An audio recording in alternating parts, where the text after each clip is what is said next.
LB Nagar Sagar ring road ప్రాంతంలో traffic కష్టాలు తగ్గనున్నాయి. శనివారం ఎల్బీ నగర్ పరిధిలోని బైరమల్గూడలో ఎస్ఆర్టీపీలో భాగంగా సాగర్ రోడ్డు కూడలిలో నిర్మించిన 2వ లెవెల్ ఫ్లైఓవర్ ను ముఖ్యమంత్రి రేవంత్ రెడ్డి ప్రారంభించారు. ఈ సందర్భంగా ఏర్పాటు చేసిన కార్యక్రమంలో ఆయన మాట్లాడుతూ ఎల్బీ నగర్ పై ఆసక్తికర వ్యాఖ్యలు చేశారు. 2019 పార్లమెంట్ ఎన్నికలో ఎల్బీ నగర్ నియోజకవర్గ ప్రజలు 30,000 మెజార్టీ ఇచ్చారని గుర్తు చేసుకున్నారు. ఎల్బీ నగర్ కు వస్తే తన గుండె వేగం పెరుగుతుందని ఇంట్రెస్టింగ్ కామెంట్స్ చేశారు. తన స్నేహితులు బంధువులు జిల్లా ప్రజలు ఎక్కువగా ఎల్బీ నగర్ ప్రాంతంలోనే ఉన్నారని రేవంత్ రెడ్డి తెలిపారు. నగర ప్రజల అవసరాలు తీర్చేలా మెట్రో రైలు సేవలను కూడా విస్తరిస్తామన్నారు. శంషాబాద్ ఎయిర్పోర్ట్ వరకు మెట్రో సేవలు అందిస్తామని స్పష్టం చేశారు. ఎల్బీ నగర్ నుండి హైత్ నగర్ వరకు మెట్రోను పొడిగిస్తామని పేర్కొన్నారు. హైదరాబాద్ నగర శివారు ప్రాంతమైనటువంటి ఎల్బీ నగర్, హైత్ నగర్ వంటి ప్రాంతాలలో ఉమ్మడి నల్గొండ, మహబూబ్ నగర్ జిల్లా వాసులు అధికంగా ఉంటారని తెలిపారు. ఈ ప్రాంతాల్లో ప్రజలకు ఇబ్బందులు తలెత్తకుండా ప్రభుత్వం అన్ని విధాలుగా సహకరిస్తుందని తెలిపారు. హైదరాబాద్ అభివృద్ధికి కాంగ్రెస్ ప్రభుత్వం కట్టుబడి ఉందని 100 ఏళ్ల వరకు హైదరాబాద్ అభివృద్ధి చెందేలా కృషి చేయనున్నట్లు తెలిపారు. రాజేంద్రనగర్లో నూతన హైకోర్టు భవనం నిర్మించి అక్కడి వరకు మెట్రో సేవలు విస్తరిస్తామని తెలిపారు. 50,000 కోట్లతో మూసీ నదిని ఆధునీకరిస్తామని చెప్పారు.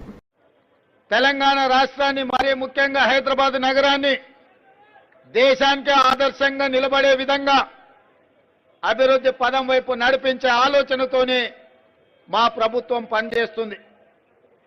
అభివృద్ధిలో భాగంగా ఈరోజు 194 కోట్లతోని బైరామల్గూడ లెవెల్ 2 ఫ్లైఓవర్ ఈనాడు మనం ప్రారంభోత్సవం చేసుకుంటున్నాం.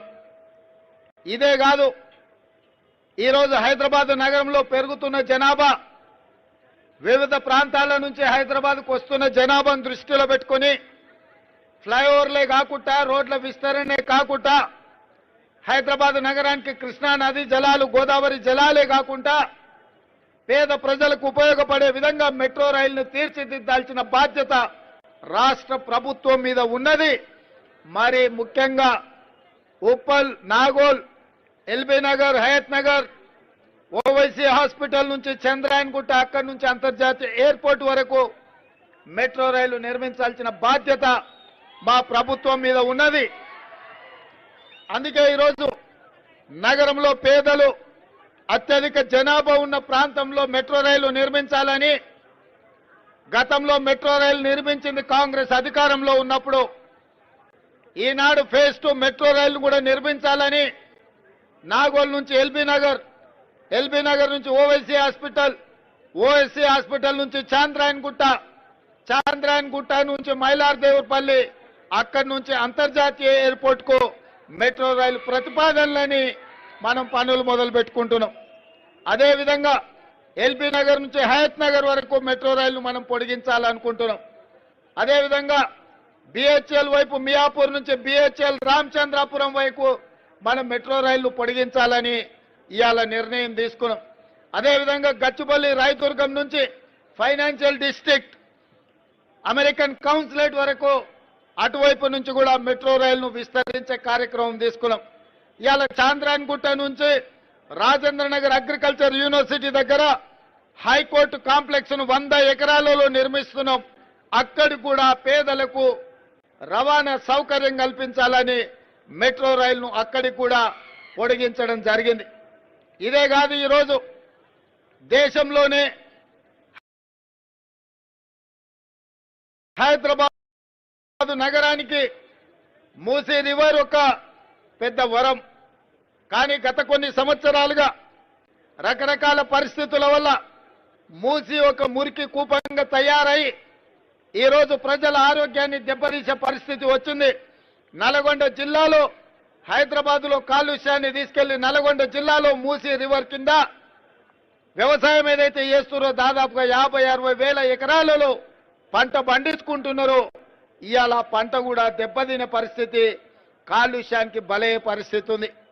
అందుకే ఆలోచన చేసి వికారాబాద్లో పుట్టిన మూసీ రివర్తో పాటు ఈరోజు అభివృద్ధిని 55 కిలోమీటర్లు మూసీ రివర్ ఫ్రంట్ పేరు మీద దాదాపుగా 40 నుంచి 50 వేల కోట్ల రూపాయలతో అంతర్జాతీయ ప్రమాణాలతో మూసీ రివర్ను డెవలప్ చేయాలని కేంద్ర ప్రభుత్వానికి నివేదికలు ఇవ్వడమే కాకుండా లండన్ లో ఏ విధంగా అయితే థేమ్ రివర్ ఫ్రంట్ అభివృద్ధి చేసిండ్రో ఈ రోజు మూసీ రివర్ ను కూడా హైదరాబాద్ నగరంలో అభివృద్ధి చేయాలని లండన్ కూడా వెళ్ళడం జరిగింది. ఎంఐఎం నాయకుడు చాంద్రాయణగుట్ట ఎమ్మెల్యే అక్బరుద్దీన్ ఓవైసీ గారిని కూడా తీసుకొని వెళ్ళడం జరిగింది. తొందరలోనే 55 కిలోమీటర్ల మూసీ రివర్ ఫ్రంట్ ని వైబ్రెంట్ తెలంగాణ 2050 పేరు మీద ఒక మంచి అభివృద్ధి ప్రణాళికతోని ఈ రోజు మనం ముందుకు వెళ్ళాలనుకుంటున్నాం.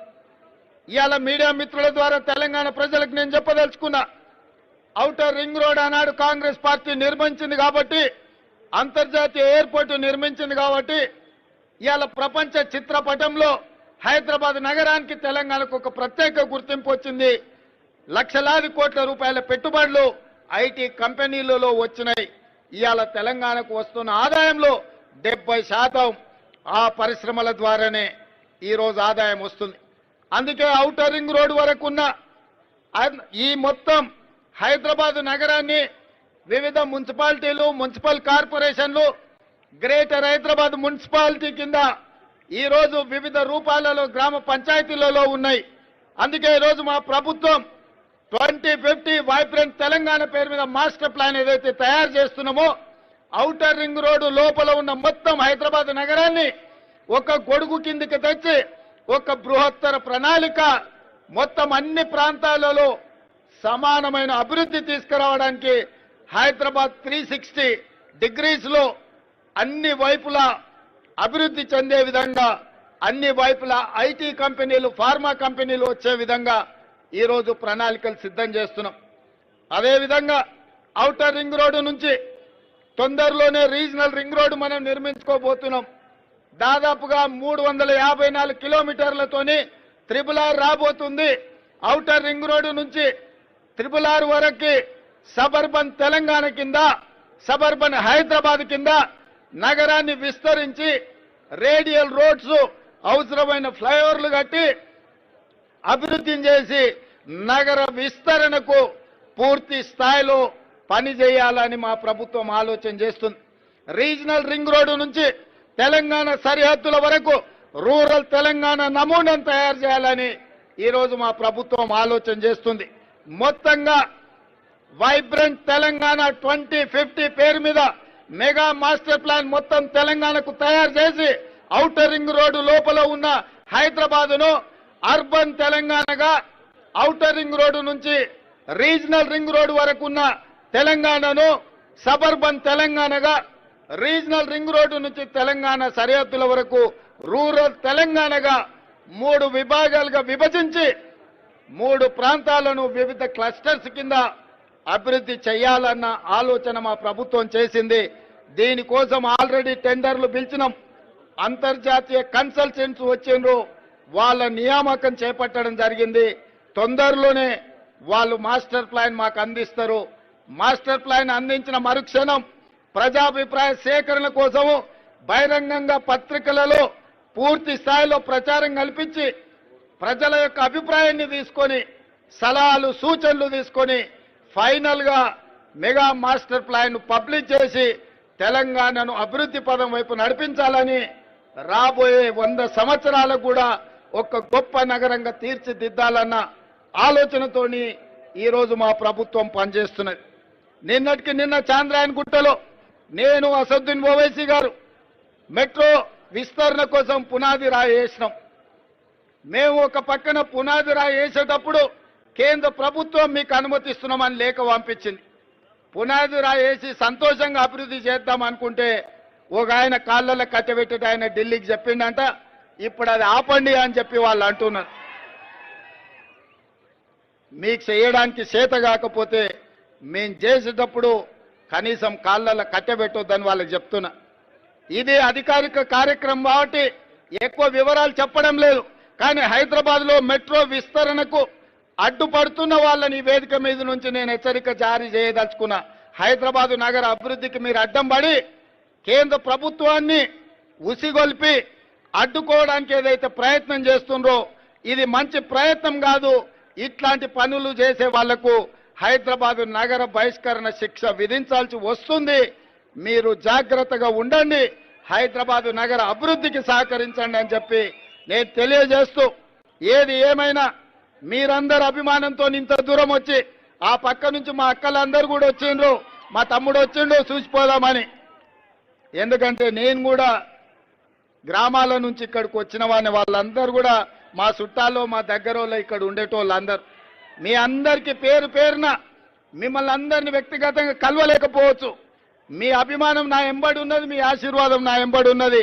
ఈ తెలంగాణను అభివృద్ధి పదం వైపు నడిపించి అభయస్థం ద్వారా 6 గ్యారెంటీలు ఏవైతే ఇచ్చినామో అన్నిటిని అమలు చేస్తాం.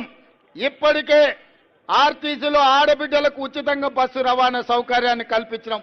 ఇప్పటికి దాదాపుగా 24 కోట్ల ఆడబిడ్డలు ఈరోజు బస్సుల్లో ప్రయాణం చేసిండ్రు. ఆర్టీసీ నష్టాలలో ఉండి కార్మికులు ఆత్మహత్యలు చేసుకున్న దాని నుంచి ఇప్పుడు లాభాల వైపు నడుస్తుంది. మా పొన్నం ప్రభాకర్ గారికి మంత్రిగా అత్యధికంగా లాభం ఈరోజు ప్రభుత్వంతో వచ్చింది. ఈ ప్రాంతంలో ఆర్టీసీ కార్మికులు ఎక్కువ ఉంటారు. మీ సమస్యలను అన్నిటిని కూడా పరిష్కరించే బాధ్యత తీసుకుంటాం. అదేవిధంగా రాజీవ్ ఆరోగ్యశ్రీ ద్వారా పేదలకు 10 లక్షల రూపాయలు వైద్య సౌకర్యాన్ని అందించడానికి మా ప్రభుత్వం ఈరోజు పేదలకు అందిస్తున్నది. మొన్నటికి మొన్న 500 రూపాయలకి ఆడబిడ్డలకు సిలిండర్ ఇచ్చే కార్యక్రమాన్ని మొదలుపెట్టినాం. ఇదే కాకుండా 200 యూనిట్ల వరకు పేదలకు ఉచిత కరెంట్ ఇవ్వాలని, ఇంటికి కూడా పేదవాళ్ళ ఇళ్లల్లో వెలుగులు నింపాలి, వాళ్ళ ఇంట్లో కరెంటు ఉండాలి అని చెప్పి పేదలకు 200 యూనిట్ల వరకు ఉచిత కరెంట్ ఇచ్చే కార్యక్రమాన్ని చేపట్టినాం. 11 తారీఖు రోజు ఇందిరమ్మ ఇండ్లు ప్రతి పేదవాడికి, ఇల్లు లేని వాడికి ఇల్లు కట్టించాలన్న ఆలోచనతోని భద్రాచలంలో శ్రీరామచంద్రుడు ఆశీర్వాదం తీసుకొని 11 తారీఖు నాడు ఆ కార్యక్రమాన్ని కూడా ప్రారంభించబోతున్నాం.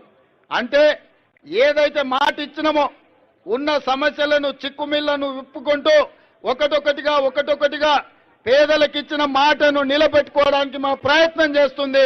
మీరందరూ అండగా నిలబడండి, ఆశీర్వదించండి. ఇచ్చిన మాట నిలబెట్టుకొని తెలంగాణ రాష్ట్రాన్ని అభివృద్ధి పదం వైపు నడిపించి 4 కోట్ల ప్రజల యొక్క అభ్యున్నతి కోసం పని చేయాలన్న ఆలోచనతోటి మా ప్రభుత్వం ఉన్నది.